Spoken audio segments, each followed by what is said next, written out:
নারী স্বাধীনতা বা নারীর অধিকার নিয়ে এখনো কথা হয়। অর্থাৎ সমাজের যে অর্ধাংশ নারী তারা কতটুকু সুরক্ষিত, তারা কতটুকু অধিকার ভোগ করেন। এই আধুনিক যুগে যদি এই প্রশ্নটা এতটা প্রতীয়মান থাকে, এতটা বলিষ্ঠভাবে উঠে আসতে থাকে, তাহলে আমাদেরকে ভাবতে হবে সেই প্রাচীন যুগে নারীদের অবস্থা কিরকম ছিল।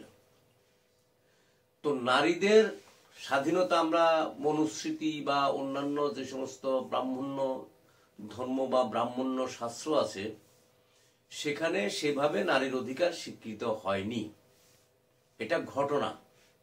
কিন্তু আমরা দেখি মৌর্য যুগে, অর্থাৎ মৌর্য রাজারা প্রথম দিকে, পরবর্তীকালে এক দুজন রাজা প্রথম দিকে বাদ দিলে বাকিরা বৌদ্ধ ধর্ম গ্রহণ করেছিলেন। তো বৌদ্ধ ধর্মে সাম এক্সটেন্ট মানে অনেকটা নারী স্বাধীনতা অনেকটা স্বীকৃত, যদিও এটা বলা আবার বলতে হয় যে গৌতম বুদ্ধ নিজেই যে বৌদ্ধ ধর্মের যে মঠগুলো ছিল সেখানে নারীর অধিকার, নারীদের প্রবেশাধিকার তিনি নিষিদ্ধ করেছিলেন। অর্থাৎ বৌদ্ধ ভিক্ষু যেমন আমরা পাই, ভিক্ষুণী আছে, কিন্তু তারা কিন্তু সেভাবে বৌদ্ধ ধর্মের মধ্যে দীক্ষা দেওয়া বা অন্যান্য যে কাজের সঙ্গে তারাও কিন্তু যুক্ত ছিলেন না। গৌতম বুদ্ধ নিজেই এটাকে অ্যালাউ করেননি। কিন্তু তারপরেও সামাজিক ক্ষেত্রে, পারিবারিক ক্ষেত্রে সনাতনী সিস্টেম অপেক্ষা, ব্রাহ্মণ্য ধর্মের সিস্টেম অপেক্ষা, প্রথা অনুযায়ী নারীরা যেই অধিকার ভোগ করতেন না, বৌদ্ধ ধর্মে সেখানে নারীদের অনেকটা অধিকার স্বীকৃত ছিল। যেমন ধরুন পেশাগত দিক থেকে নারীরা গৃহস্থালির কাজ তো করতেই পারত, তারা রোজগারের জন্য নানা রকম কাজে অংশগ্রহণ করতে পারতেন। এবং বিশেষ করে যেটা পারতেন তারা, সেটা হলো বয়ন শিল্প। আমরা দেখি এই যে বস্ত্র বয়ন, এই বস্ত্র বয়ন শিল্পের সঙ্গে সকল স্তরের নারীরাই সেখানে যুক্ত হতে পারতেন। এখন সমাজে আমরা দেখেছি এর আগের আলোচনায় যে কি কি ধরনের বিবাহ পদ্ধতি ছিল। এখন দেখুন, বিধবা বিবাহ তখন স্বীকৃত না হলেও মানে অসুবিধা ছিল না। বিধবারা দ্বিতীয়বার বিয়ের ব্যবস্থা সেখানে ছিল মৌর্য যুগে, সমস্যা নেই। কিন্তু এতটা পপুলার ছিল না, হয়তো তখন এই প্রথাটাও এতটা পপুলার ছিল না। সুতরাং এই যে বিধবা যারা ছিলেন তারাও বিভিন্ন কাজে নিয়োজিত হতে পারতেন। এবং আমরা যাদেরকে বলি পতিতা বা বারবনিতা, এদেরও সমাজে স্থান ছিল। তারাও মানে পরবর্তীকালে গুপ্ত যুগের বা মানে বৌদ্ধ যুগ যখন আবার অবসান হয়ে গেল, অর্থাৎ ইভেন আমরা আরেকটা জিনিস লক্ষণীয় যে বৌদ্ধ ধর্মেও পরবর্তী কালে আমরা দেখি ব্রাহ্মণ্য ধর্মের প্রভাব প্রতিফলিত হয়। যেমন বিভিন্ন যানগুলোর যখন আবির্ভাব ঘটে বৌদ্ধ ধর্মে আসে, তখন সেখানে কিন্তু আবার ব্রাহ্মণ্য ধর্মের প্রভাবে নারীদের সেই অধিকার আগে একদম পিওরলি বৌদ্ধ যুগে যখন মানে মৌর্য শাসনের সময়, অশোকের সময়, যখন তারা যেই বা অশোক পরবর্তী রাজাদের সময়তেও তারা যে অধিকারটা ভোগ করতেন, পরবর্তীকালে আমরা দেখি যে সেই অধিকারটা তারা ভোগ করতেন না। এবং আমরা আগের আলোচনাতে আমরা দেখেছি যে রাজা, মৌর্য যুগের রাজাদের এই যে দেহরক্ষী বা তাদের আমরা যাদেরকে সিকিউরিটি বলি, সেই রক্ষীর কাজেও মেয়েরা যথেষ্ট পরিমাণে সেখানে তাদের স্থান ছিল। তারা সেখানেও অর্থাৎ বৃত্তি গ্রহণ করতে পারতেন দেহরক্ষী হিসাবে রাজা।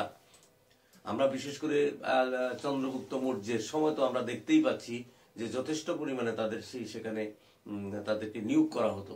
তো এইরকম বিভিন্ন পেশায় মেয়েরা নিযুক্ত হতে পারতেন। এবং শিক্ষাটা মোটামুটি বৌদ্ধ যুগে শিক্ষা গ্রহণেও মেয়েদের কোনো অসুবিধা ছিল না।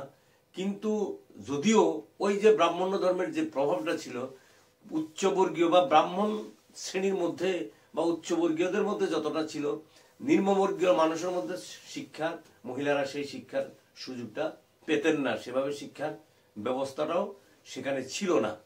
কিছুটা ছিল, মানে আমরা যেটা বলি কোনো কিছুটা ফ্রিনেস ছিল, মানে স্বাধীনতা ছিল, থাকলেও সেই ব্রাহ্মণ্যদেবের একটা ছায়া, ব্রাহ্মণ্য শাস্ত্রের একটা ছায়া সবসময় সমাজের মধ্যে বিদ্যমান ছিল, বৌদ্ধ যুগেও, আরে হ্যাঁ বৌদ্ধ যুগ মানে মৌর্য যুগেও।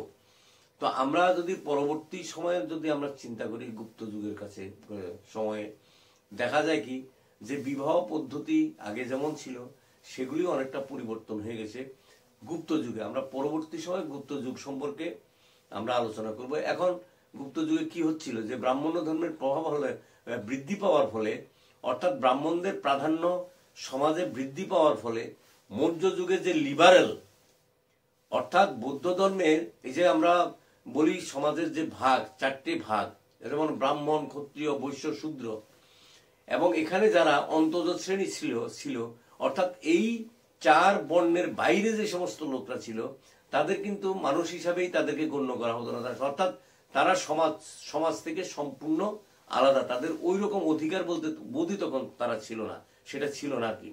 তো যে যে পেশাগুলো সেখানে ছিল সেগুলোর কথা আমরা জানি, যেমন ধরুন আমরা যাদেরকে ম্লেচ্ছ বলি বা যাদেরকে নিম্নবর্গীয়, যেমন যারা ওই যে চর্ম শিল্পের সঙ্গে যারা যুক্ত, বা যারা আবর্জনা পরিষ্কার করেন, অথবা যারা বনে জঙ্গলে বা বনভূমিতে যারা বসবাস করেন, সেই সমস্ত আমরা তাদেরকে জনজাতি বা উপজাতি যাই বলি, বা আদিবাসী আমরা যাই বলি, এদেরকে একদম সম্পূর্ণ আউটকাস্ট করে রাখা হয়েছিল অন্তর্জ শ্রেণী হিসাবে।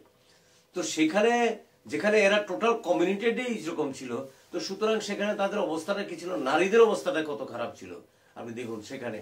তবে অবশ্য এই বিধবা বিবাহ বা বহু বিবাহ প্রথার মতো যে প্রথাগুলো মানে সে বা বাল্য বিবাহ প্রথার মতো যে প্রথাগুলো যতটা উচ্চবর্গীয়দের মধ্যে যেরকমটা ছিল, সেখানে তাদের সমাজে কিন্তু আবার এতটা কঠিন বা কঠোরতা সেখানে ছিল না, সেখানে আবার একটু লিবারেলনেস ছিল, যদিও ব্রাহ্মণ্য ধর্মের প্রভাব বারবার গিয়ে তাদের উপরে তাদেরকে নানাভাবে ডিস্টার্ব করতে চেষ্টা করত। তো এই হলো মৌর্য যুগের বৈশিষ্ট্যটা, হলো এখানে যে রাজারা যেহেতু বৌদ্ধিস্ট ছিলেন, তারা যেহেতু ওই যে জাতপাত বর্ণ যেগুলোর সেখানে বৌদ্ধ ধর্মে এগুলোর কোনো বালাই ছিল না, মানতেন না, তো সেই কারণে সেখানে সামাজিক যে সমস্ত বিধিনিষেধগুলো সেখানে ছিল না, না থাকার ফলে অর্থাৎ অনেকটা সমাজ ক্ষেত্রে নারীরাও অনেক বেশি সেখানে স্বাধীনতা ভোগ করতেন।